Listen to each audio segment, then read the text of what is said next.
O primeiro Rede Garotão na CAU recebe o professor Francisco Sicupira de Andrade Filho, o professor Chiquinho Sicupira, além de escritor e historiador, é graduado em Economia pela UFPB e em Licenciatura em Técnicas Agropecuárias pela UFLA, mestre em Manejo do Solo e Água pela UFPB e doutor em Fitotecnia pela UFESA. Atualmente, além de professor, é o diretor do Instituto Federal de Educação, Ciência e Tecnologia da Paraíba, Campos Souza. Conhecido, conceituado e respeitado no seio da sociedade souzense e paraibana, o professor Chiquinho Sicupira vai lançar nesta sexta-feira, 23 de julho de 2021, o livro Capítulos da Formação e Trajetória do Futebol Profissional de Souza. Professor Chiquinho Sicupira, muito obrigado pela entrevista, pela presença, agradeço também pelo livro, agradeço pela dedicatória e parabenizo o senhor pela obra, pelo esforço. Eu considero que é um tributo aos heróis do futebol souzense e uma fonte histórica para as gerações presentes e futuras. Seja bem-vindo, professor. Mais uma vez, muito obrigado. Querido Wellington Ferreira, nas minhas palavras iniciais eu gostaria de fazer um agradecimento especial a você, da Rádio Progresso, do canal Rede Garotão, blog da Garotão, e também a J. César, esse profissional da radiofonia souzense, e dizer da minha alegria pelo convite para estar aqui hoje divulgando o lançamento do nosso livro, um trabalho que foi feito há aproximadamente 5 anos, que a gente vem colhendo informações, vem tentando memorizar fatos e episódios que ocorreram ao longo desses anos todos. E você, como educador que sabe que a bibliografia do futebol é muito escassa, principalmente numa região como essa, região historicamente tratada de forma diferenciada, né? E nós que somos da região, amamos a região, a gente procura lutar sempre por ela. E eu vejo que eu sou um memorialista convicto e acho que é muito importante que a memória de um povo, de uma região, não se perca com o tempo, principalmente nos tempos difíceis em que vivemos hoje. E por isso resolvi escrever esse trabalho, né? E fiz e estou lançando esse livro que contém 272 páginas ilustradas, né, com fotografias inéditas de décadas pretéritas, né, 1960, 1970, 1980, até os dias de hoje. A gente sabe que, pelas poucas informações que dispomos, que coincidentemente, exatamente há um século, há 100 anos, o futebol chegava a Souza, em 1921, né, e esse nosso trabalho, a gente procura retratar fatos que ocorreram há aproximadamente 60 desses 100 anos. Né? Eu fui criado praticamente dentro de um campo de futebol, onde hoje é o Marizão. E por conhecer, por vivenciar, por participar, por presenciar episódios, fatos e momentos ao longo desses anos todos, eu me achei no direito de retratar, de repassar isso para as gerações futuras. Né? E estou realizando um sonho. Né? Realizando um sonho que é muito gratificante e que tem me tornado uma pessoa feliz, pelo menos nesses dias. A gente vive numa vida muito atribulada, mas momentos como esses a gente encontra felicidade. E eu estou vivendo esse momento porque consegui colocar num livro aquilo que eu passei. Né? São vários anos, né? Onde e esse livro mescla momentos importantes que vão desde as peladas da beira do rio até as conquistas do futebol profissional. Né? E a gente puxa e faz uma reflexão sobre muitos jovens que tinham dons para o futebol, mas que perderam na longa estrada da vida. Né? Falamos também de alguns outros que tiveram reconhecimento aqui, em outros estados, e até jogaram fora do país. Né? Por quê? Porque a gente entende que o futebol é uma atividade cultural, né? que inclui, que a gente aprende a tolerar, né? Que, enfim, é um meio de convivência humana que, se bem organizado e bem feito, dá uma contribuição valiosa a um povo e a uma sociedade e a uma região como essa nossa. Professor, logo na introdução, nos primeiros capítulos do livro, o senhor faz uma referência aos anos 1960, em que o rádio traz para Souza as narrações lá do futebol carioca, Flamengo, Vasco, Botafogo, Fluminense, enfim, e os clubes amadores começam a ter também esses clubes locais com os nomes também, faz uma referência ao campinho de futebol que havia ali onde hoje é o prédio central um dos centros da UFCG. Já naquela época, Souza era um celeiro de ótimos jogadores de futebol? Já, Souza, eu disse que fui criado dentro do meu campo de futebol. Um dos momentos bons que a gente tinha nas tardes era quando começava a chegar, a cidade inteira vinha para o campo para assistir aos treinos do time da época, né? E a gente ouvia muita conversa, né? Souza ainda tem hoje verdadeiras enciclopédias vivas, como o professor Gilmar Marques, que é uma pessoa que é referência, né, no futebol dessa cidade, e como ele outros contavam, né, antes, no finalzinho da década de 1950, né, existia o Flamengo de Zé Nunes, né, que era um time semiprofissional, que trazia jogadores como Chico Salles de Pombal, Perpétuo de Cajazeiras, para tornar o clube, o time mais forte para jogar contra times grandes de Campina Grande, Recife, Fortaleza. Então já existia assim um futebol com cara de profissional, mas que não era, porque os jogadores não recebiam salários, não recebiam bichos, gratificações que geralmente eram recolhidos durante os jogos com a sacolinha passando ao redor da corda, né, que demarcava a área do campo de futebol. E aí, em 1964, aqui em Souza tem, vivo ainda, mas não mora em Souza, o advogado Paulo Afonso Lopes Ribeiro. Esse senhor, ele era um animador cultural nessa cidade. É tanto que você viu uma fotografia dele segurando um microfone para Glorinha Gadelha, uma grande artista souzense de renome nacional hoje, ex-esposa de Sivuca, recitando num dia histórico da cidade. Não sei se 1º de maio, 10 de julho, 7 de setembro, 15 de novembro, não sei.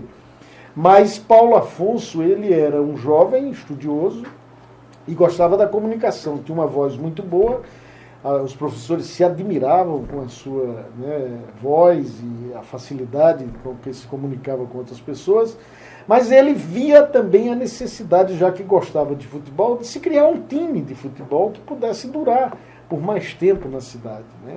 E aí, ao lado de outros abnegados, como José Pereira, que era um professor aqui de Souza, professor de educação física, muito conhecido na cidade, Zé Queiroga de Melo, Célio Pires, enfim, uma série de outros nomes que constam no livro, e resolveram formar a sociedade com características de time profissional e que fosse para durar um século de vida. E formaram. E a sociedade, ela reinou absoluta nessa cidade durante 10 anos, entre 1964 e 1974. Quando a política, aí ocorreu um fato interessante na política. Souza, todo mundo sabe que é uma cidade muito politizada e também politiqueira, né? E a política sempre exerceu um forte impacto sobre as atividades econômicas, social, educacional, enfim, de todas as áreas, e no futebol também. Eu conto que a importância da política no futebol e do futebol na política, eles andam lado a lado. Eu faço uma analogia a Pelé, por exemplo, que no auge de sua carreira futebolística de rei, ele conseguiu parar uma guerra num país africano. O país estava se digladiando numa guerra civil, mas alguém teve a ideia extraordinária de trazer o Santos de Pelé para um jogo exibição. E ali os digladiadores pararam, soltaram as armas para ver Pelé e conhecer Pelé. Depois a guerra continuou. aqui em Sousa foi algo guardado as devidas proporções, mas foi algo parecido. Os grupos, principalmente naquela década onde existia só o bipartidarismo, era MDB e Arena. O MDB era com os gadelhas, o gadelismo, a Arena era com o marizismo. E disputavam de forma, como ainda hoje, mas de forma até mais acirrada, porque eram apenas dois partidos. Mas como a sociedade era unanimidade, toda a cidade torcia pela sociedade, era chamada gloriosa Sociedade Esportiva Sousa, rubro-verde do sertão, a sociedade já começava a ter algumas dificuldades de convivência entre os torcedores e a diretoria.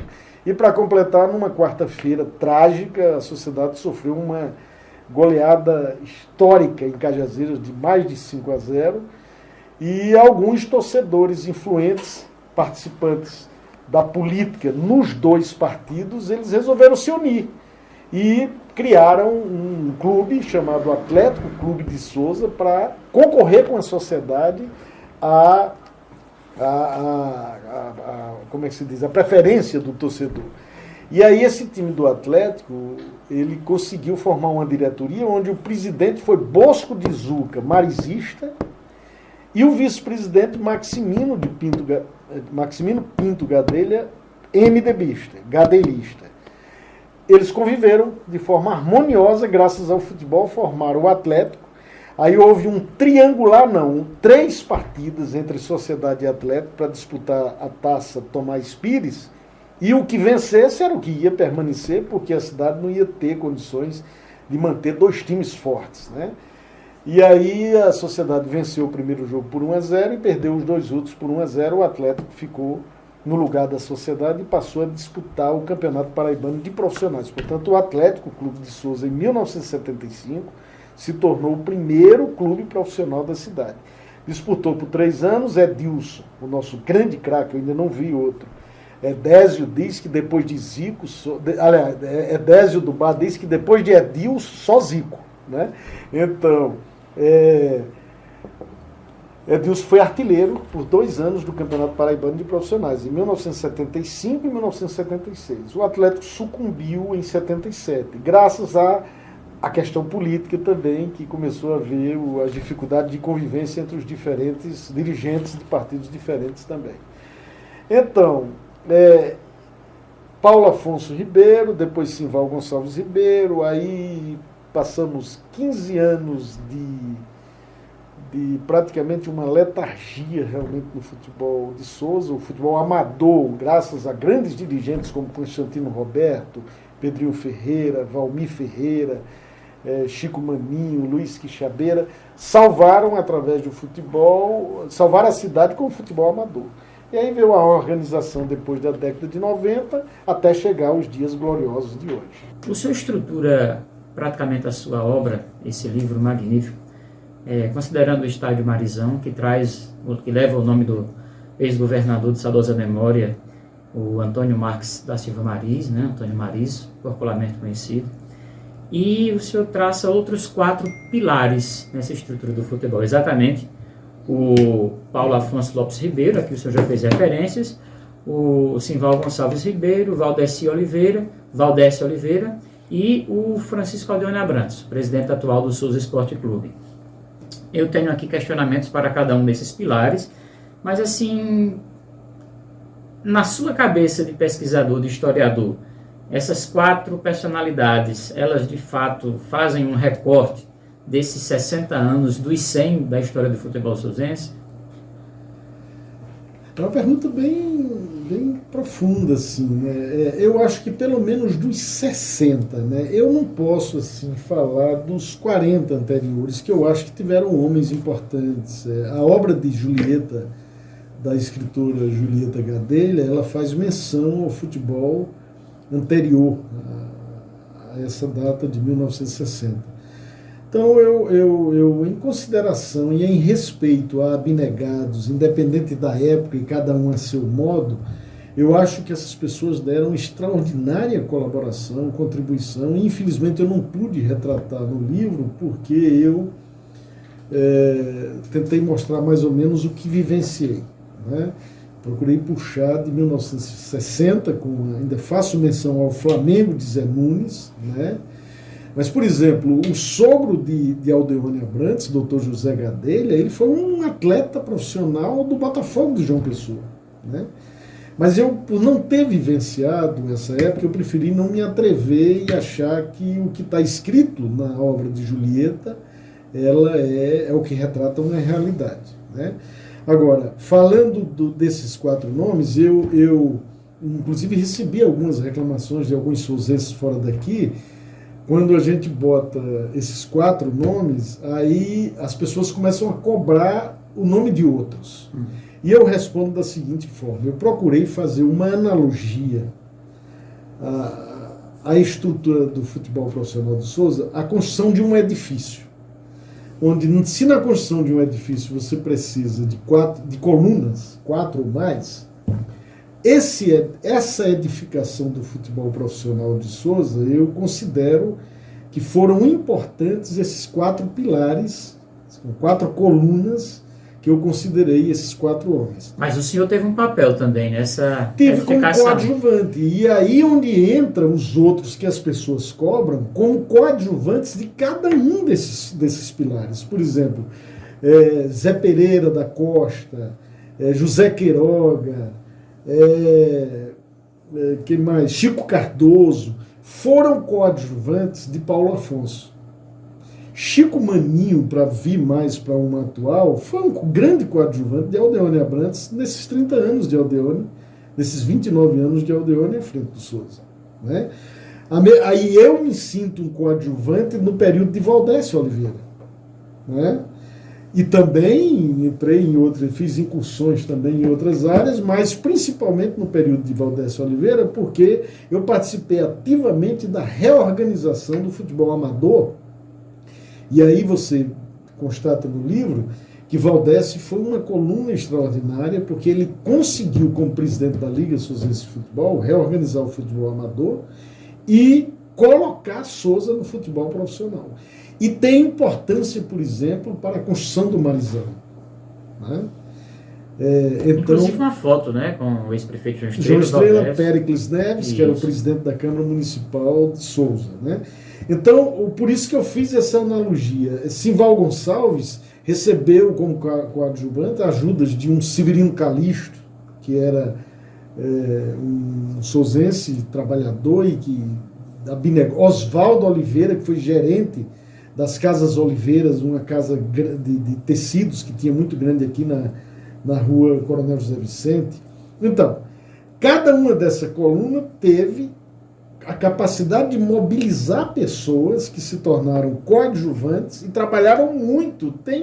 Tem assim, com características e importância de se tornarem colunas também dessa estrutura, né?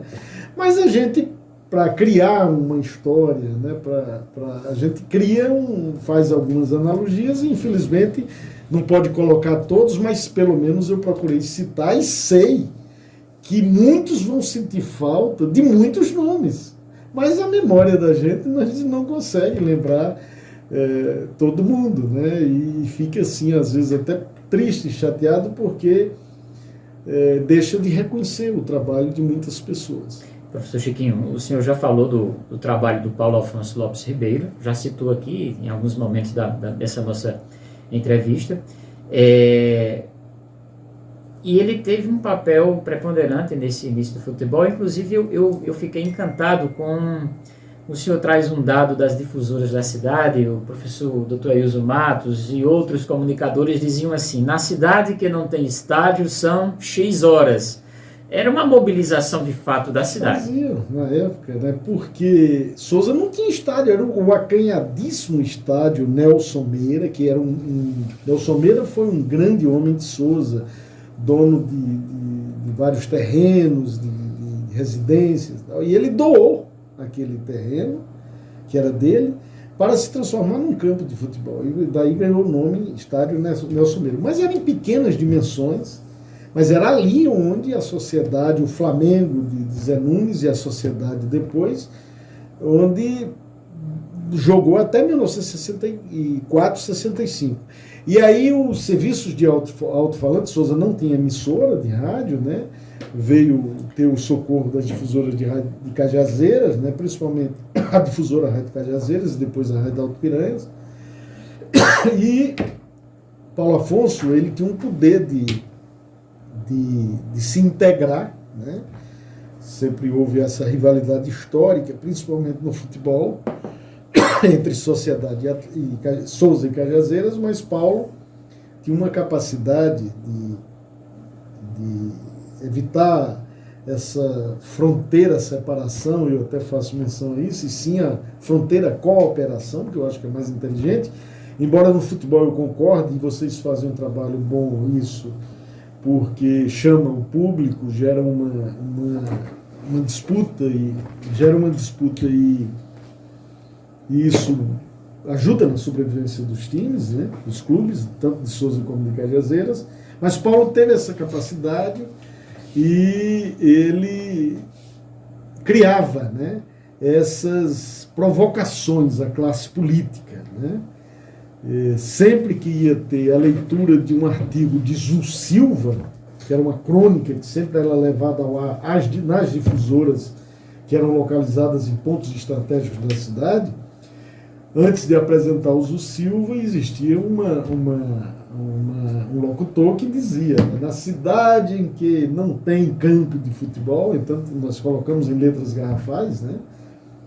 Isso era para mobilizar as pessoas e também provocar a classe política. Até que chegou o dia, né? Houve a tentativa do gadelismo, do Zabilo Gadelha fazer a doação do terreno, mas que exigia como contrapartida que o nome do estádio fosse o nome dele. A Maris não aceitou.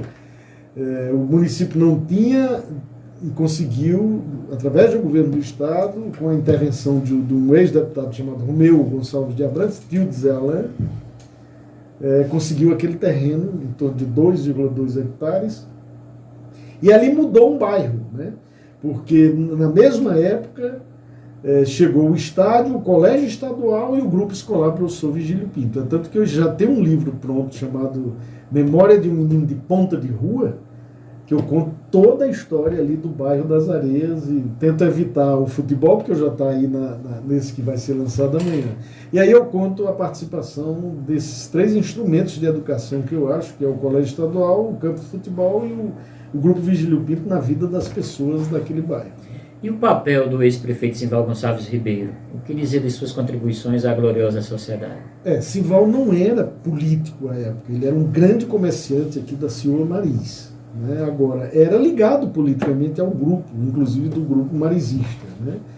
E aí, como o Paulo Afonso teve que ir embora de Souza, ele foi convidado para, ele sempre gostou de futebol, ele foi convidado para ser o presidente da sociedade.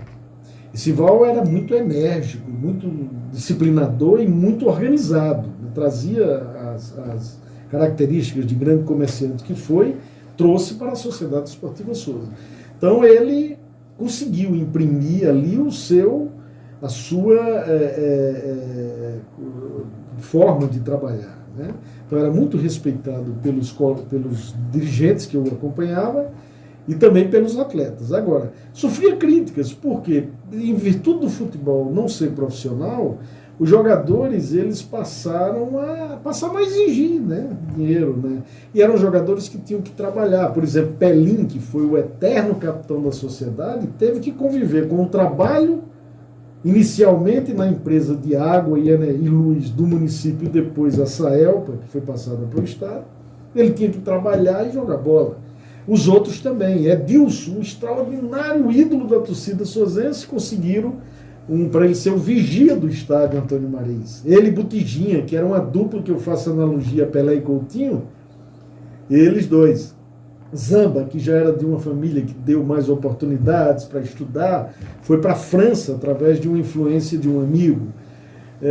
Nenê Magro, que é meu cunhado, falecido há um ano, exatamente está completando agora esse final de semana. Nenê Magro jogou bola, mas preferiu estudar e se tornou um economista. Enfim, essa época de Simval Gonçalves tinha um time que todo sozense sabia de cor a escalação. Ainda hoje eu sei, que era Marcelo, Nenê, Chico de Dalva, Pelinho, Douglas, Zamba e Negro Di, Dilson, Caristia, Botijinha e Tida. Então era um time que jogava, repetia essa escalação várias vezes, com a entrada, vez por outra, de Robson Marques, falecido recentemente, que foi um grande jogador, um atleta extraordinário, cabeceador, cabeceava de forma fulminante no gol, era clássico, fazia gol de bicicleta, enfim, era apaixonante ver Robson jogar. Fazia parte desse grupo, né? Então foi nessa época de Simval Gonçalves que nós tivemos grandes conquistas, como a do Matutão, a Federação Paraibana de Futebol. A rivalidade com o Santos de Cajazeiras era a minha próxima pergunta, o Matutão. O senhor considera uma grande festa? Foi um grande torneio, uma grande disputa na Paraíba inteira, né, das diferentes regiões do estado. O torneio início foi em Cajazeiras, o torneio início desse estado. Eu era menino, tinha, eu acho que 12 anos, mais ou menos, e as rádios de Cajazeiras começaram a transmitir logo nas primeiras horas do dia, então a cidade inteira aqui era ligada nas emissoras. A Sociedade perdeu o primeiro jogo contra um time de Bahia, perdeu nos pênaltis, não conseguiu marcar o gol e nos pênaltis perdeu. E esse time de Bahia foi campeão porque disputou contra o Santos local e o time de Bahia ganhou na final. Tanto que Hildesman Lopes, que é um grande escritor do futebol sertanejo, ele retrata isso no livro que ele escreveu também sobre o futebol de Cajazeiras. Quando o torneio início, a Sociedade perdeu, mas ao longo do campeonato, a Sociedade contratou um treinador chamado Perequeté, que havia encerrado sua carreira de jogador no Nacional de Patos e veio ser o treinador e foi um treinador vitorioso. E a Sociedade ganhou 2 desses torneios, né? Mas o principal que ficou marcado foi o de 69. Foi o ano que subiu a lua, o homem, né? E eu digo que Bill, no dia que o Santos ganhou da Sociedade lá em Cajazeiras de 1-0, gol de Bill aos 44 minutos do primeiro tempo, era um ponto de esquerda arisco, bem meio metro de altura, mas muito bom jogador. E lá tinha um locutor chamado Carlos Alencar, que era juazeirense, mas era contratado pelas rádios de Cajazeiras, e ele era um locutor desses românticos, né, que produziam frases de efeito e diziam: na hora em que no momento em que o homem pisa na lua, Bill marca o gol da vitória do Atlético em Cajazeiras. Aí foi falar aquele negócio para a humanidade e tal. E eu faço questão de colocar também essas tiragens, essas passagens, né? Então Simval foi esse campeão, né?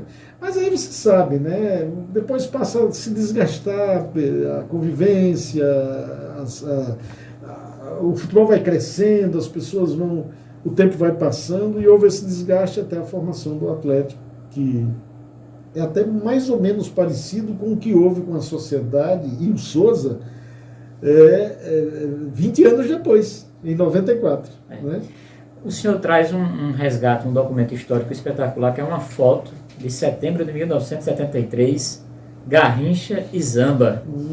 Espetacular, professor. Realmente, eu estava no estádio nesse dia, no campo, no acanhadíssimo estádio Antônio Mariz, acanhadíssimo, apesar de todos os prefeitos terem dado sua parcela de contribuição. Mariz conseguiu o terreno com o estádio e começou a murada. Clarence Pires fechou a murada, construiu o alhambrado e o gramado com capim de burro, que eram umas torceiras horríveis, que os jogadores, para dominar uma bola, era uma dificuldade, que as torceiras do capim de burro cresciam com facilidade. Gilberto de Sá Sarmento também deu sequência ao trabalho de Clarence Pires. Aí depois vieram os outros, João Estrela, Nicodemos Gadelha, todo mundo deu a sua parcela de contribuição, cada um a seu modo e com a dificuldade que tinha no momento, né? Mas ali naquele estádio, mesmo ele sendo acanhado, nós tivemos momentos importantes, como a vinda de Garrincha, né? A vinda de Garrincha em 1973, a vinda do São Cristóvão do Rio de Janeiro, que trouxe Nando, o irmão de Zico, né? Só que na época Zico não era conhecido ainda. Quem era conhecido era Edu, ponta esquerda do América, aliás, meia esquerda do América, e que era o craque, né? Era para a seleção brasileira e tal.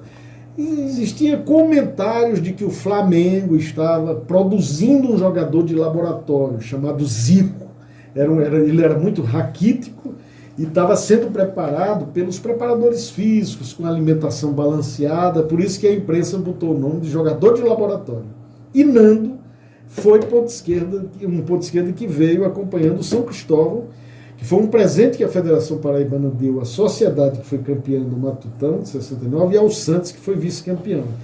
Então, no sábado à noite, aliás, na sexta-feira à noite, no Higino Pires Ferreira, que já tinha refletores, houve um empate de 2-2 entre São Cristóvão e Santos.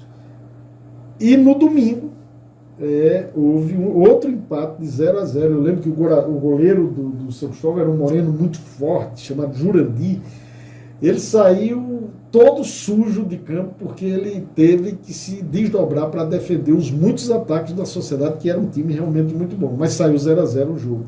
E a grande atração foi esse Nando, que o pessoal dizia, é irmão de Edu. Depois veio a dizer, é irmão de Zico.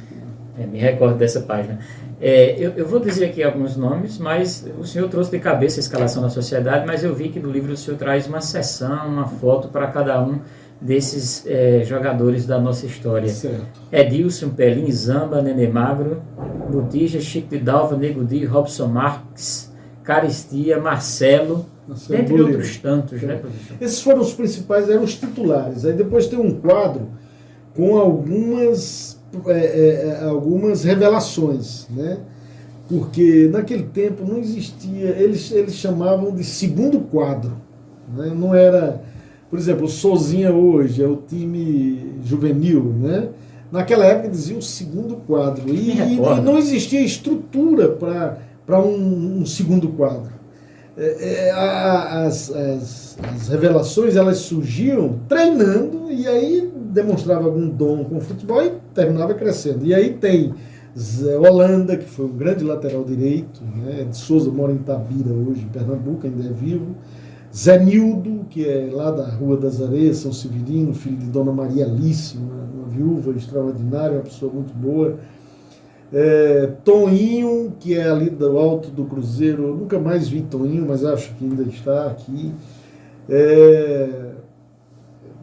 Tem outros, né, que eu não estou lembrado agora, mas tem um quadro com esses, né? Chico Machado, que foi talvez a maior revelação da sociedade nessa época, né? A Souza tinha uma certa dificuldade de goleiros, tanto que os goleiros que fizeram história foram de outras cidades. Marcelo era de Esperança, né, lá perto de Campina Grande, ainda é vivo hoje, mora no Rio de Janeiro. Nós tivemos goleiros aqui de Cajazeiras como Francinaldo, um grande goleiro. Esse cara morreu tragicamente, foi assassinado na saída de uma festa em Cajazeiras, mas era um goleiraço, né, Francinaldo. Tinha também Josué, que já foi mais na década de 1970, outro goleiro também muito bom.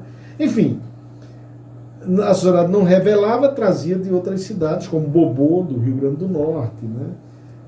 E assim por aí vai. Eram muitas revelações. Aliás, não eram muitas as revelações, mas eram de qualidade. Política e futebol sempre caminharam juntas no futebol sousense para a glória e para a ruína? Porque o surgimento do Atlético de Souza, e eu fiquei surpreso, confesso, lá em 1975, ele é consagrado a primeira equipe profissional, né? E aí a sociedade me parece que se encerra, o senhor já citou isso aqui, e o senhor traz um registro até de um árbitro que vibra com um gol do Botafogo. Já naquela época os árbitros pendiam para o belo, professor Chico. Pois é, eu não estava em Souza, eu fui estudar em João Pessoa e estava ouvindo pela Rádio Tabajara, e realmente o estádio na época, Antônio Marins, não tinha a mínima condição de ser liberado para jogos oficiais, mas na época foi, né? Não tinha o que fazer. E aí o Botafogo, que viveu talvez o seu melhor momento na história, ganhou um empresário paulista que veio morar em João Pessoa, chamado José Flávio Pinheiro, que era sócio do São Paulo, e tinha uma influência muito grande no São Paulo, e ele veio, coincidentemente, com a chegada dos dois estádios na Paraíba, o Amigão em Campina Grande e o Almedão em João Pessoa. Aí foi aquele avanço no futebol profissional de Campina e João Pessoa. Então esse Zé Carlos coincidiu com a chegada dele para a vida empresarial em João Pessoa, apaixonado por futebol, foi logo convidado para ser o presidente. E começou a trazer jogadores do São Paulo, como o Mauro, um jogador que fez história no São Paulo, mas já estava em fim de carreira. E aí José Flávio Pinheiro, formou um grande time. Mas aí ele era muito, assim, já vindo de São Paulo, no primeiro campeonato profissional, quando disse, meu timaço vai jogar num campo desse, aí criou-se aquele clima de rivalidade protagonizado pelas imprensas, principalmente a da capital, que dizia: o Botafogo é um time de alto nível, não pode ir para um campo daquele, e a torcida fica em cima, joga pedra, vai haver isso, vai haver aquilo. Houve o jogo e houve o tumulto.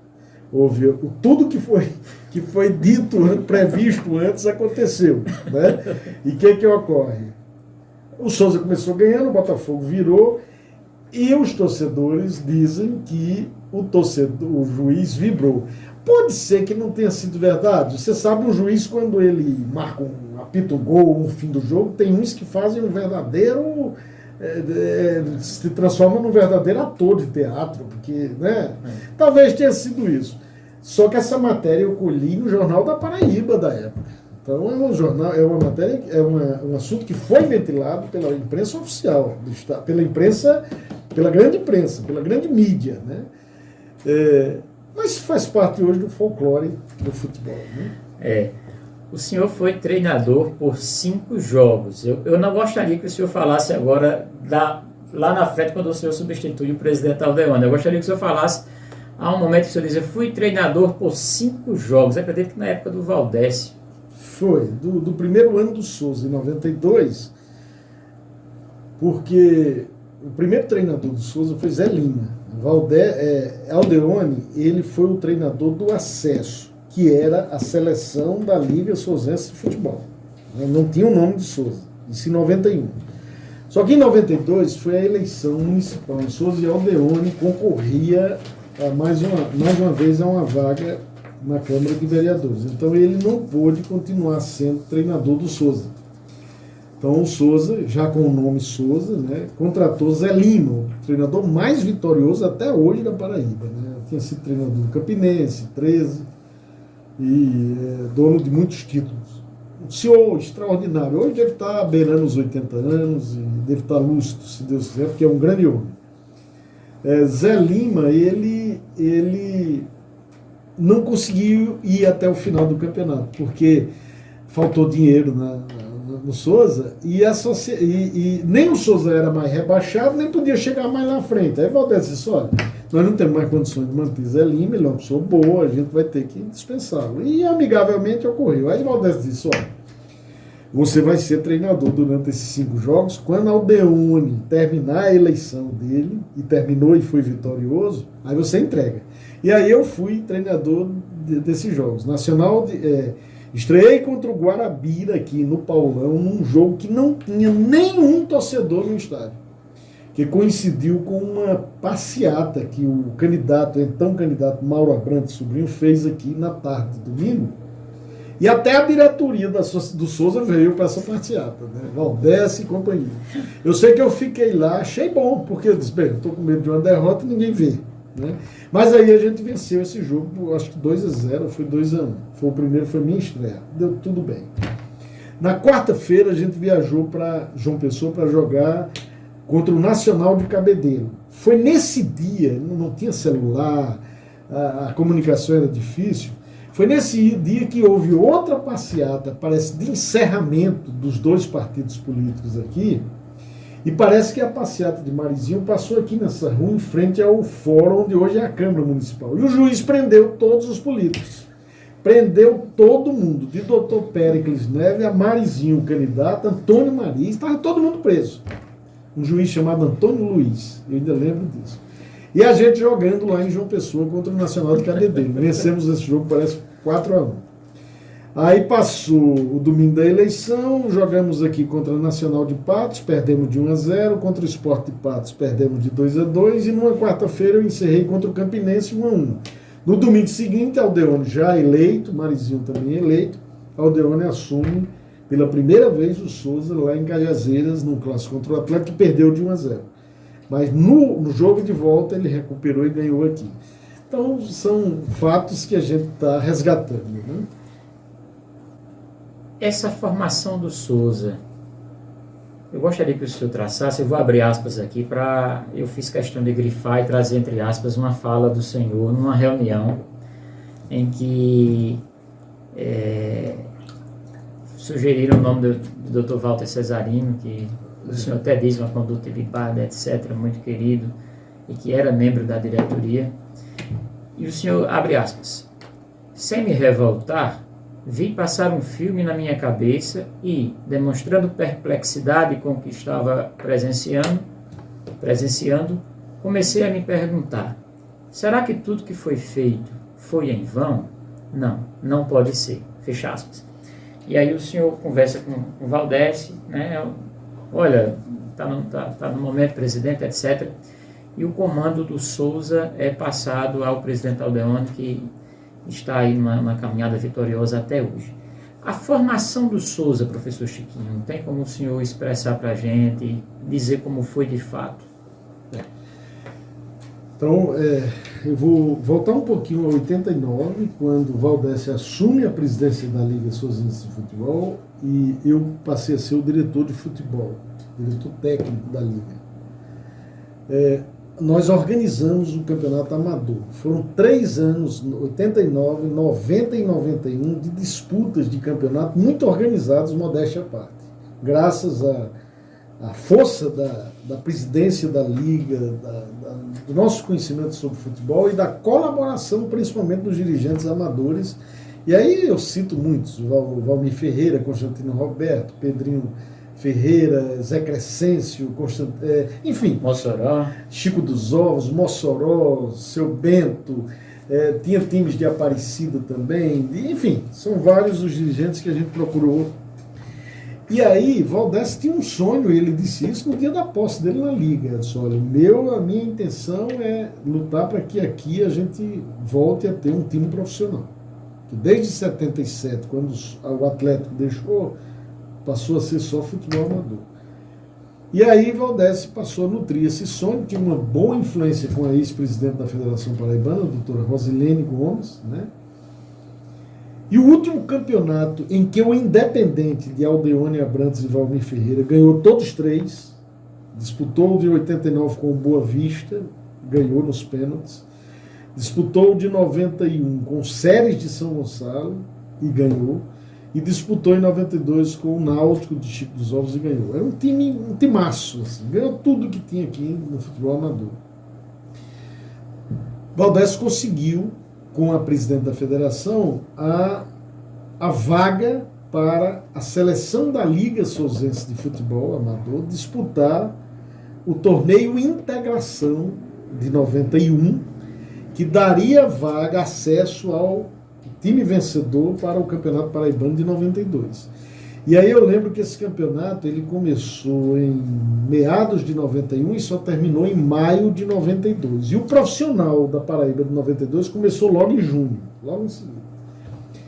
E aí a seleção ganhou, tendo Aldeone Abrantes como treinador e toda a diretoria unida, trabalhando, sem dinheiro, era uma dificuldade grande, né? Mas ganhamos o acesso. Quando foi em 92, a federação, antes de começar o campeonato, disse, olha, Valdécio, vocês têm que criar um time e não uma seleção. Você vai criar fazer uma diretoria, né? E o nome do time não pode ser seleção. Vocês agora são profissionais, vocês ganharam o direito de disputar um campeonato profissional. Então, é através de um time. Então, houve uma reunião histórica naquela parte de baixo do Souza Ideal Clube, né? Várias pessoas participaram, o livro consta, né, das pessoas que estavam lá, e aí foi discutido vários pontos, o nome, as cores, todos os detalhes de um time. Eu lembro que o nome foi dado por Rubismar Farias, ex-funcionário do Banco do Nordeste, cajazeirense, mas morando em Souza e gostava muito daqui. Enfim, todos acataram o nome e Aldeone, inclusive, pediu para que a data do nascimento fosse 10 de julho, para coincidir com a data do aniversário da cidade. Aí veio a questão do dinossauro, enfim, tudo direitinho, e passamos a disputar o primeiro campeonato em 92. A seleção que disputou o torneio de integração era o Independente 100% ou de fato era uma seleção? Não, era uma seleção. Tinha até mais jogadores do Independente, mas era de todos os times. Eu, inclusive, cito aí, tinha de São Gonçalo, Osmar, Edgley, do Boa Vista aqui tinha Normando. Agora, tinha muitos jogadores do Independente e tinha de outros times também. Era uma seleção da Liga, dos campeonatos de 89 a 91. Os 3 campeonatos que eu fiz menção. Aldeone foi convidado por Valdés para ser o primeiro treinador e eu, como diretor, Valdés pediu para eu me reunir com o Aldeone para cada um apresentar uma lista de convocados e aí tirar aqueles que iriam compor o quadro. Isso foi feito de forma muito harmônica. Eu e Aldeone tivemos pouquíssimas divergências de nomes e que não levaram a nenhum conflito, muito pelo contrário. Passou a trabalhar junto, unido, e o time ganhou a integração. Agora, quando foi para iniciar o Campeonato Paraibano de 92, por isso que essa dúvida tem que ser tirada e o livro tira. O Souza completa 30 anos o ano que entra. 92. Começou a disputar. Foi criado em 92. Está a ata, existe a ata. É porque alguns estão considerando a seleção da Liga como se fosse o Souza, mas não era. Já o torneio de integração de 91, é tanto que há uma torcida, um movimento organizado, a Resistência 91. Pois é, porque ali começaram a torcer em 91 pelo time que é hoje o Souza, mas oficialmente com o nome foi 92, é tanto que se você olhar a história, o primeiro ano da disputa foi em 92. Então, 30 anos o ano que entra. E aí com o Souza... Sim, aí o Souza disputou 92 com muita dificuldade, mas nem foi rebaixado e também não alçou, ficou, parece-me que em 6º ou foi 7º lugar no Campeonato Paraibano. E existiam boas perspectivas para o ano seguinte, porque o prefeito eleito era amigo, né, com o cunhado de Aldeone, amigo de Valdés, do mesmo segmento político, e o Souza contribuiu muito com a... E aí, Marizinho assume a prefeitura em janeiro de 92, o Souza, através do seu presidente, foi, né, pediu uma reunião e é evidente, e aí no livro eu faço questão de dizer isso, né, que Marizinho alegou nos primeiros momentos que ainda estava sentando na cadeira de prefeito e tinha que avaliar a situação financeira do município e achava difícil no momento ter uma ajuda substancial, né, E aí o time penou porque o campeonato ia começar em fevereiro. Só tinha janeiro e fevereiro. Diversas reuniões sem solução. Sem solução. Aí começa a ganhar corpo na cidade, os programas de rádio na época, Jorge Abrantes na Rádio Jornal, tinha vários... Começa a ganhar corpo a ideia de Valdés passar a presidência para Aldeone Abrantes, que era cunhado do prefeito, eleito, e talvez encontrasse mais facilidades para... E aí você tem que convir que começa a gerar um certo desconforto e um certo ciúme olha, vai ajudar porque não ajuda o atual presidente, inclusive foi prometido. Eu, pessoalmente, não participei das tratativas. Eu estava em período de férias, estava em João Pessoa, mas há quem diga que... Aí as opiniões são divididas. Uns acham que Marizinho não cumpriu com o que prometeu, outros compreenderam a situação do município e isso fez com que houvesse essa dissidência, né? Aí houve uma reunião histórica já próximo do início do Campeonato Paraibano, e essa reunião foi realizada no Souza Del Clube, né? E dentro da própria diretoria do Souza já existia, já era dividida, parte queria que Valdés continuasse e outra já era assim, aderia assim à possibilidade de Aldeone via ser... Até dois fortes aliados do Valdés. O Galego da Usina, doutor Vaval, que era o vice-presidente da Liga, né, aliás, do Souza. E aí a coisa ficou realmente incontrolável. A reunião foi tensa demais, né? Valdés, numa última tentativa, assim, orgulho ferido, e eu conhecia muito bem ele, eu achei que ele ficou muito ferido na época. Ele ainda tentou uma solução de colocar Walter Cesarino, né, que inclusive aceitou, mas aí os dirigentes contrários já diziam, olha, desse jeito não é solução, com todo o respeito que temos lá. Então todo mundo teve o cuidado, por questão ética, de não constranger ninguém, né? E eu, assim, modéstia à parte, tinha uma forte influência sobre o Valdés, porque ele confiou todos os trabalhos da direção de futebol da Liga e também do Souza a mim, e eu procurava retribuir, né, essa confiança, né? E antes de encerrar a reunião, eu peguei a palavra e realmente falei isso, que achava que era difícil a gente remar contra a maré, né? A gente estava diante de uma situação que a gente ia ter que ser muito assim, ter sensatez e bom senso para resolver, né? E realmente eu olhei para o presidente Valdés e disse que a nossa missão estava cumprida, né? E graças a Deus a gente ia entregar o clube a uma pessoa que tinha história no time, que era o Aldeone, né? Foi treinador vitorioso, era político. Nasceu no futebol. Nasceu no futebol, né? Valdés, e disse essas palavras, me dirigi também para Walter Cesarino, que inclusive hoje ainda vive entre a gente, né?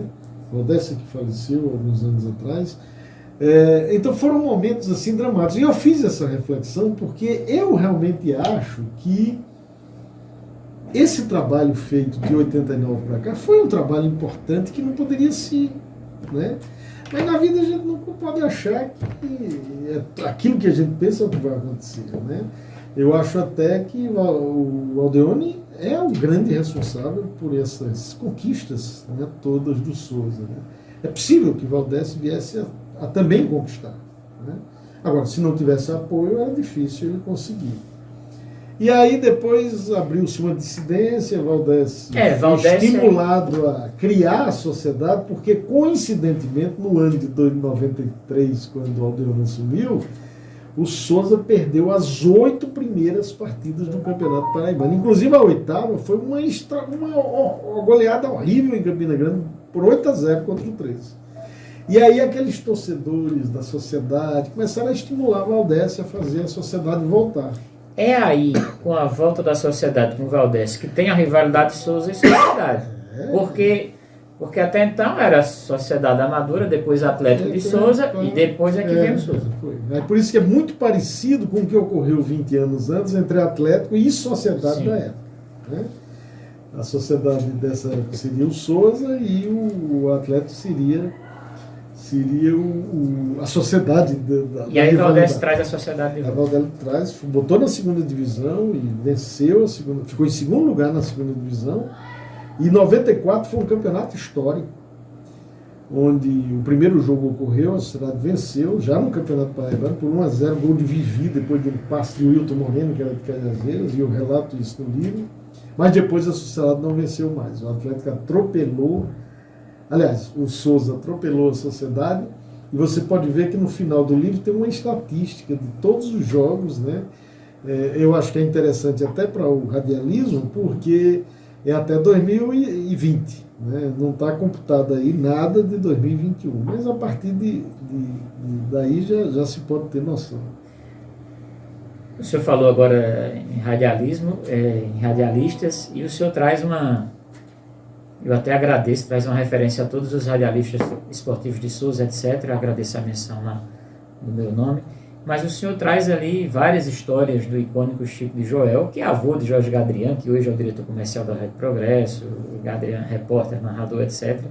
E também nomeia o professor Gilmar Marques, né, que é historiador, como foi meu comentarista, tive o prazer, assim como o senhor também comentou alguns jogos na Progresso, o senhor denomina o professor Gilmar de mago do futebol. Então, assim... Magro e mago, era magro ou mago? Assim, são dois ícones, um narrador e um comentarista, né? O Chico com histórias divertidíssimas, né, professor? Eu acho, modéstia perto, eu acho que eu estou fazendo justiça, né? O segmento esportivo em Souza evoluiu muito e eu acho que você tem uma importância muito grande nisso. Obrigado. Né? No início da década, nessas fases todas aí de futebol profissional, era diminuta a quantidade de radialistas esportivos em Souza. Né? Por isso que eu digo, evoluiu, está evoluindo muito e com qualidade. Né? Então, eu acho que eu procurei homenageá-los, pelo menos citando. Poderia ser. Mas, em virtude da morte, da história de Chico, recentemente, a história dele, que é longa, eu resolvi carregar todas as tintas em cima dele. Né? Acho que vocês todos estão sendo homenageados nas páginas que falam de Chico, que são histórias engraçadíssimas, algumas já muito conhecidas. Né? Eu estava falando hoje com o Fábio Taironi, e eu perguntei se ele tinha lido as histórias de... Eu senti que ele já conhecia algumas, mas vibrou com outras poucas. Né? E acho que eu estou feliz por isso, apesar de que são passagens que muita gente pode interpretar. Mas ele não era um bom jornalista. Não, ele era folclórico. Era folclórico, que é o que diz aí. Era o rádio da época. Era o rádio da época. E ele contribuiu muito porque ele participava, ele estava ali levando aos céus do Brasil e do mundo, né? Como ele dizia.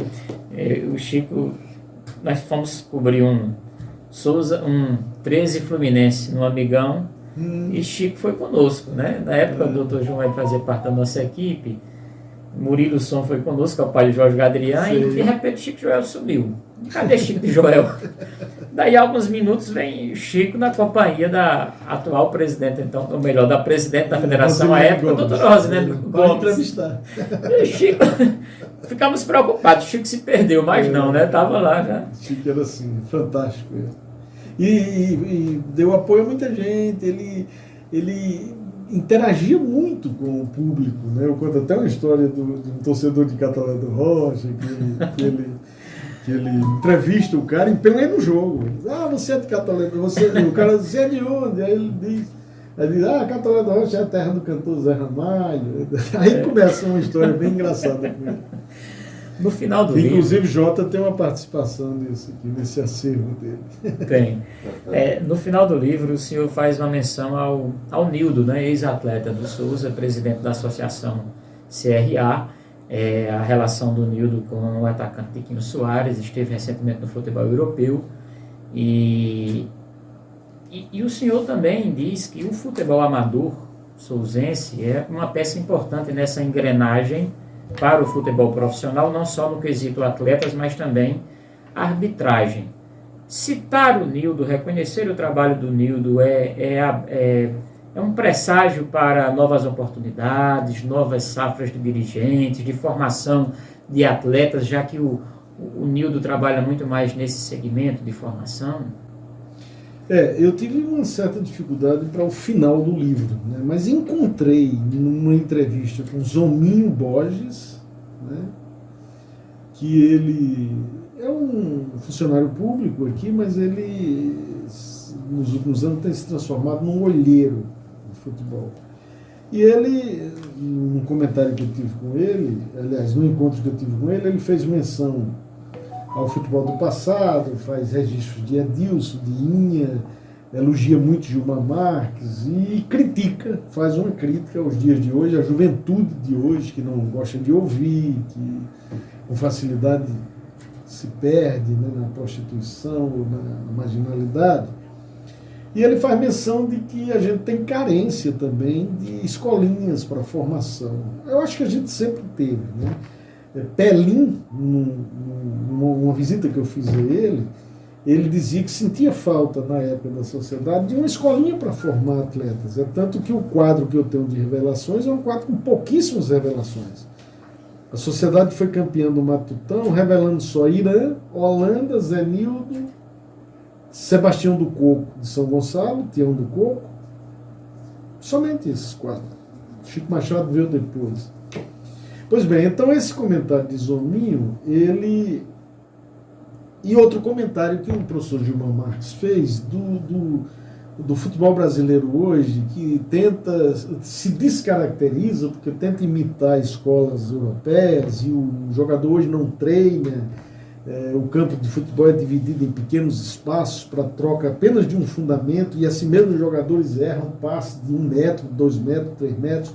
Hoje você já não vê um lançamento que um Zamba, que foi o craque da 10 lá da década de 60, fazia de 40 metros e colocava no peito de um jogador do outro lado do campo. E aí eu aproveitei que realmente há necessidade das escolinhas. E aí fiz menção a Nildo, que ele vem fazendo um trabalho que inclusive descobriu o Tiquinho, que está na Europa, na China hoje, né, depois de ter passado por Portugal. Pois bem, eu vejo por aí.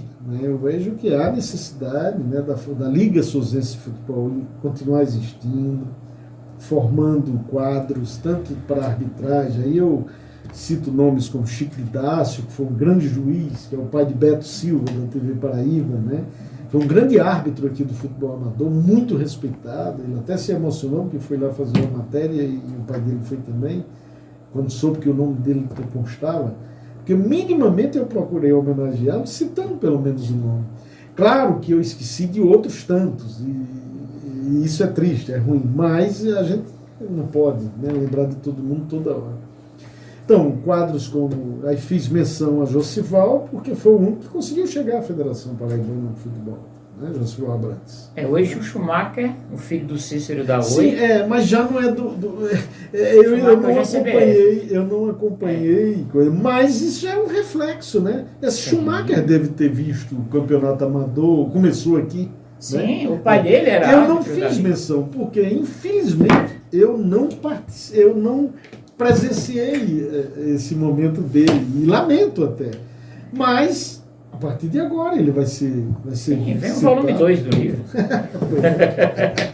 Ou então outros livros, né? Professor, o senhor faz também, no finalzinho do livro, uma provocação a um campeonato, a um certame regional.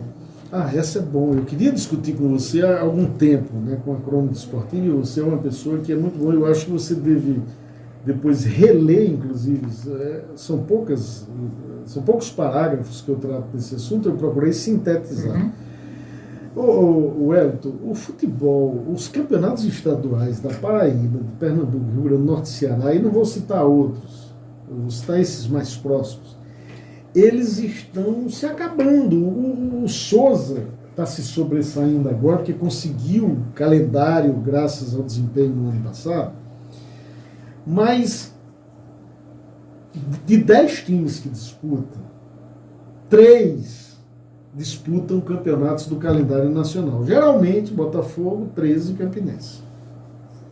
Então, o ano desses 3 times, ele passa a ter um calendário mais cheio. Por quê? Porque eles disputam algumas das séries. O Botafogo vem disputando a Série C já há alguns anos, lutando para ir para B e não consegue. O 13 Campinense, Série D, vez por outro, o Souza disputa D, o Nacional de Patos disputa D, o Atlético disputa D, vez por outra. Então, fixo mesmo, calendário, só tem praticamente Botafogo, Campinense e 13. Os outros 7, num campeonato de 10, montam um time em janeiro e fecham suas portas em março. Então você fica com 9 meses fechado. Uma cidade como Souza, com 70 mil habitantes. Um estádio, que é uma coisa estádio, linda, uma joia. Você tem Cajazeiras, uma cidade mais ou menos do mesmo porte. Patos, uma cidade do mesmo porte. E se você for olhar os regulamentos para se adaptarem a um calendário nacional, o regulamento do Rio Grande do Norte, de Pernambuco e do Ceará é do mesmo jeito. Então o que é que eu estou propondo aí? Eu já tenho falado, inclusive, com o Aldeone com muitas ocupações, ele termina, mas falei uma vez para Lindolfo Pires, deputado, e para o prefeito Fábio, eles acharam a ideia interessante. Por que não há não sei se consórcio, mas a união das 4 federações, Paraíba, Pernambuco, Rio Grande do Norte e Ceará, para criarem uma espécie que eu chamei aí de Nordestim, Qual o objetivo desse nordestino? Primeiro, resgatar os campeonatos estaduais dos 4 estados. Por que resgatar? Porque os campeonatos estaduais seriam classificatórios para esse nordestino. 4 por cada campeonato? 4 por cada estado. Então, se na Paraíba vem se repetindo Campinense, 13 e Botafogo com as 3 primeiras vagas, então garantiria vaga para esse nordestino o 4º colocado, o 5º, o 6º e o 7º do campeonato estadual.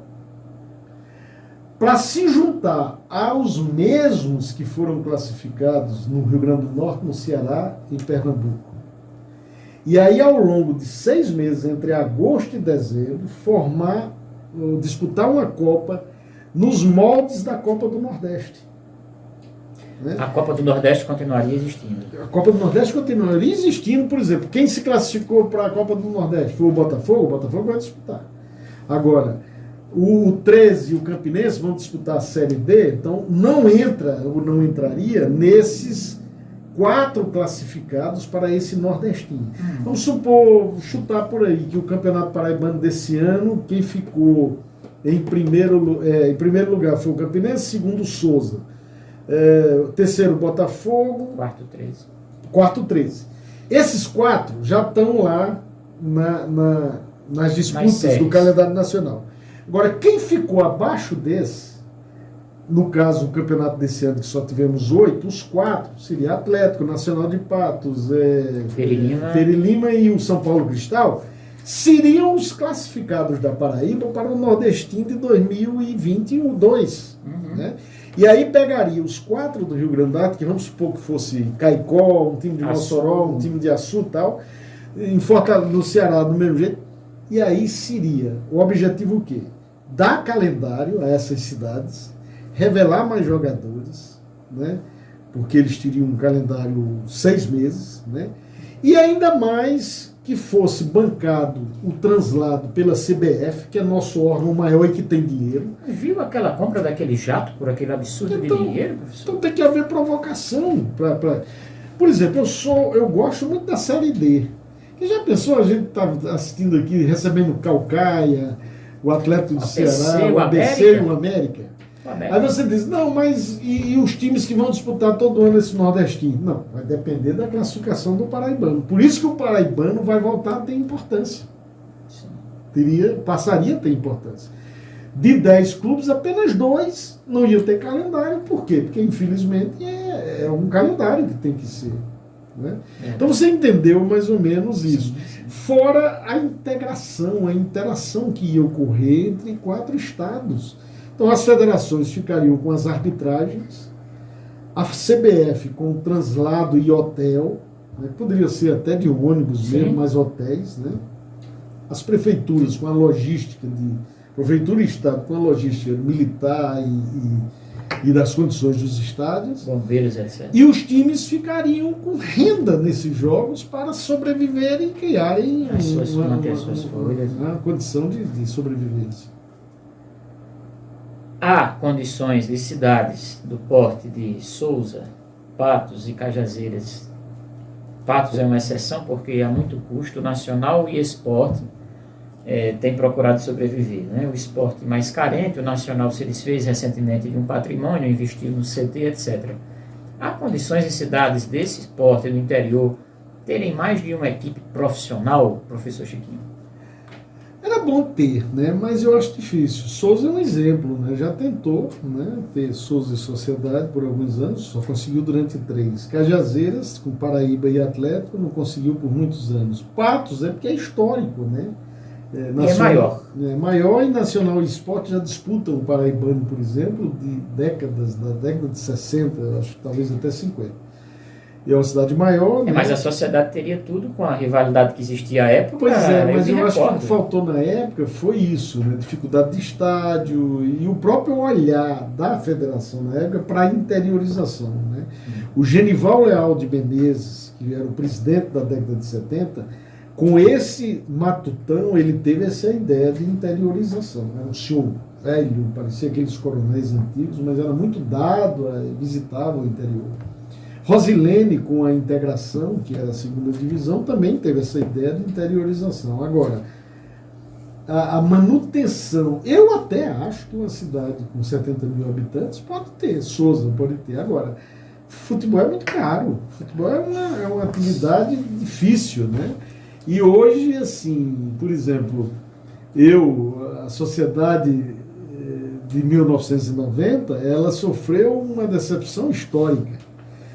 Valdécio, quando foi estimulado a criar a sociedade, o povo dizia que a torcida da sociedade era maior do que a do Sousa.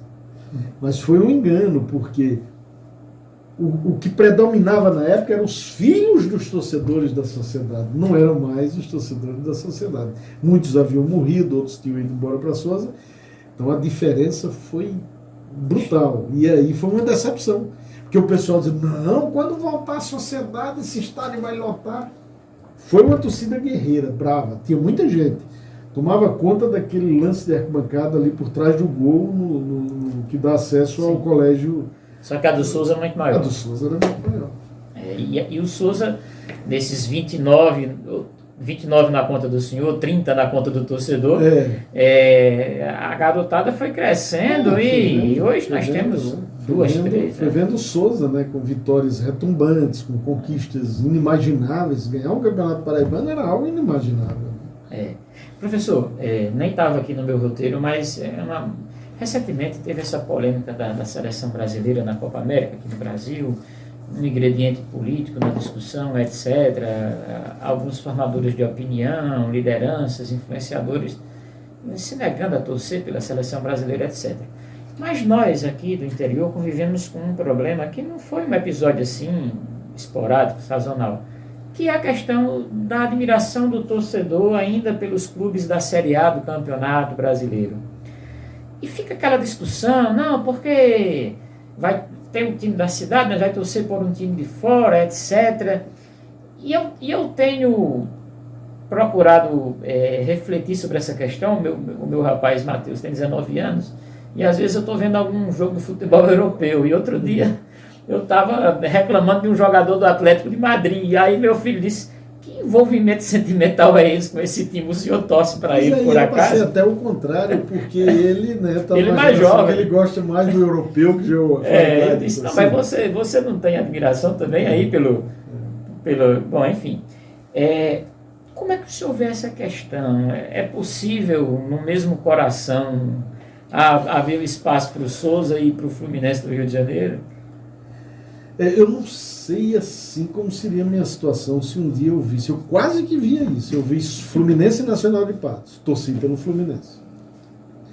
Mas eu confesso assim, com até uma certa tristeza, eu não sei como eu ficaria num Sousa Fluminense. Eu ainda não... Talvez eu fosse optar pelo Sousa. Digo Sousa isso, e Flamengo eu torço Sousa. Pois é, talvez eu fosse torcer realmente pelo Sousa. Digo isso porque aconteceu na época de Sociedade e Atlético. Eu era Sociedade fervoroso, né, um fervoroso torcedor da Sociedade. Sofri nas 2 derrotas para o Atlético. E fui estudar em João Pessoa em 75. Ódio ao Atlético. Mas na segunda semana em João Pessoa, a gente morava numa república com 14 sousenses, dentre eles o Dr. Gilberto Gomes Sarmento, enfim, Fernando Gambá, Roberto Alexandre, já foram. Né? Sua amizade com o Dr. Gilbertão vem da época de estudante aqui no Colégio Estadual, da segunda série ginasial. Né? Gilberto é mais novo do que eu tenho 63, 64, ele já completou 63, mas eu fico 1 ano e meio mais velho do que ele, eu sou. Então a gente soube através da Rádio Tabajara que ia haver um amistoso do Botafogo contra o estreante do Sertão, que era o Sousa, o Leão do Sertão. E vai ser quarta-feira à noite no Estado da Graça, em Cruz das Armas. O Sousa não. Não, o Atlético. Isso em 1975. Sim, 1975. O Atlético. E eu fui para João Pessoa, sociedade, não queria nem ouvir falar em Atlético.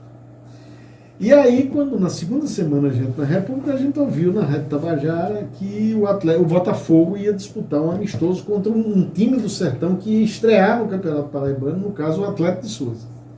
E aí nós fomos ao Estado da Graça numa quarta-feira, só que eu fui certo de torcer contra o Souza. Aliás, contra o Atlético. Contra o Atlético de Souza. De Souza, o Atlético Clube de Souza. E chegando lá na Graça, estava vazia. Tinha alguns torcedores do Botafogo e tinha um grupo assim de torcedores de Souza que moravam lá, da família Braga. Né? Como o Fernando Gambá, Gilberto conhecia, a gente procurou ficar com eles lá. Jânio Braga, a turma dos Braga lá, que morava em João Pessoa já. Começa o jogo e os poucos torcedores do Botafogo que tinha, muito chato, esculhambando, sertanejo da cabeça chata, aquele negócio todo. E eu querendo torcer pelo Botafogo, que era para ganhar do Atlético. Mas aí a exibição do Atlético foi magnífica. Ganhou de 2-0. Show de bola de Edilson, Zamba, Douglas, Braz, Gerlúcio. Meu amigo, na hora do segundo gol, eu vibrei. E a partir desse dia eu passei a ser um fervoroso torcedor do Atlético, né? Porque a sociedade passou a ficar incubada. Ela saía da incubadora e voltava, depois pendurava as chuteiras e voltava. Aí fiquei torcedor do Atlético. Acho que no primeiro desafio que eu tiver para torcer por numa Copa do Brasil entre Fluminense e Souza, acho que eu vou ficar com o Souza. Tá, ótimo. Professor Chiquinho, parabéns pelo livro, pela obra, que maravilha. Souza merecia a história do futebol souzense que o senhor compilou aqui. É um livro de memórias, né? Temos documentos, temos fotos, temos estatísticas, mas é também um livro da vossa memória, né? Dessa cabeça abençoada. Foi aquilo que eu coloquei, né? Que são importantes momentos que vão desde as peladas do Rio do Peixe, da beira do rio, que foi um grande concorrente do futebol, né? O senhor coloca isso. Até as conquistas de hoje, né? É claro que na entrevista, e sempre estou falando, eu sempre coloco muito coisas do passado. Até porque as coisas do presente estão muito vivas hoje, né? Nas redes sociais, nos programas de rádio, em todos os instrumentos e equipamentos que a crônica dispõe para levar ao torcedor. E, por exemplo, você me surpreendeu com o Schumacher, que é uma coisa de hoje. Né? Talvez você tivesse alguma dificuldade de me surpreender com alguém lá atrás, né? Porque eu não ia esquecer. Jamais acontecerá. Não, mas eu acho que você tem razão. Isso é apenas para comprovar que o livro é de memória. É um resgate histórico da memória. Né? E como é que o torcedor faz para adquirir o livro? Onde ele será comercializado? Esse livro é assim, nós não temos assim uma logística, né, o lançamento vai ser amanhã, a gente está com uma certa preocupação, porque nós estamos vivendo uma pandemia, nós estamos aqui sem máscara, porque o distanciamento está sendo observado. Mas amanhã eu gostaria de contar com muitos amigos a presença, mas eu sinto a dificuldade da presença de muitas pessoas. E eu queria pedir àqueles que forem, o que comparecerem amanhã ao Centro Histórico-Cultural do professor Dodora, né, que fica aqui na antiga escola comercial Cônigo José Viana, que respeitem os protocolos, né, se dirijam até o local usando máscara, gel, álcool, né. Vamos nos preocupar com o distanciamento. A capacidade do cinema é de 125 pessoas, a gente vai procurar colocar apenas 60 pessoas. Tem um espaço fora da lanchonete, que são mesas onde a gente vai orientar as pessoas a ficarem. Isso eu estou pensando num cenário de muita gente. Que eu gostaria. O senhor tem muitos amigos, né? Pois é, mas em virtude da pandemia é provável que algumas pessoas, por exemplo, os homenageados no livro, como Paulo Afonso não pôde vir de Fortaleza porque está com um probleminha de saúde. Nada preocupante, mas está.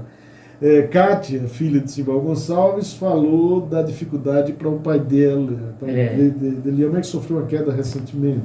Pelinha tem outros problemas, enfim. Eu vou compreender e vou pedir a compreensão dos que comparecerem. E mesmo em época de pandemia, com todos os cuidados, eu queria que muitos comparecerem. Para adquirir um livro que nós estipulamos em R$30, hoje está abaixo do valor dos livros, né? Como eu acho que realmente é uma história que foi feita com muito sacrifício, e aí eu tive alguns apoios, e eu faço questão de fazer um agradecimento especial aqui ao secretário de Educação do Estado, o doutor Cláudio Furtado, né, que através da editora A União, que é uma editora respeitadíssima, né, porque possui profissionais, isso em virtude de contatos à distância que eu tive, profissionais que trabalham realmente com muita, né, dedicação e esmero, né, e graças a Deus a obra saiu num tempo que a gente estava necessitando mesmo. Com certeza, professor. Então vai custar R$30. Né? R$30, e aí pelas redes sociais, telefone, pode procurar o senhor. Eu queria vender tudo amanhã, mas como eu acho que é possível que não... A tiragem foi de quanto? Foi pequena, 200 livros, né? Nossa, tá uma relíquia. Mas eu vou ver a aceitação e aí eu vou procurar, né, reproduzir mais, né? Que eu pretendo fazer esse lançamento em João Pessoa. Você sabe que João Pessoa tem uma grande comunidade de sousenses, tem uma grande quantidade de sousenses, né? Alguns já manifestaram a intenção de adquirir o livro. Como não vão poder vir, então eu vou ver se há a possibilidade da gente lançar lá em João Pessoa também. Professor, muito obrigado pelo tempo disponível, pelo tempo disponibilizado para estarmos aqui conversando. Uma maravilha de diálogo. O senhor escreveu o livro, mas hoje aqui com a gravação, né, não só para a Rádio Progresso, mas como para o canal Rede Garotão, a gente está fazendo um documento também. Né? Então quem tem que agradecer sou eu. Né? A sua imagem, a sua voz está registrada aqui para a prosperidade, né, para a história do nosso futebol, no lançamento do seu livro maravilhoso. Então, nesse caso, eu é que agradeço, mas agradeço de coração mesmo. Não tenho uma boa voz, mas pelo menos procurei exprimir aquilo que eu senti no livro, né, que vai levar à reflexão de muitas pessoas sobre um passado que aconteceu aqui no nosso estado, na nossa região. Então eu estou muito feliz, estou muito alegre e, se Deus quiser, a crítica vai ser boa. Vai, com certeza. Muito obrigado, professor Chiquinho. Grande abraço. Muito obrigado, velho. Eu que agradeço a você.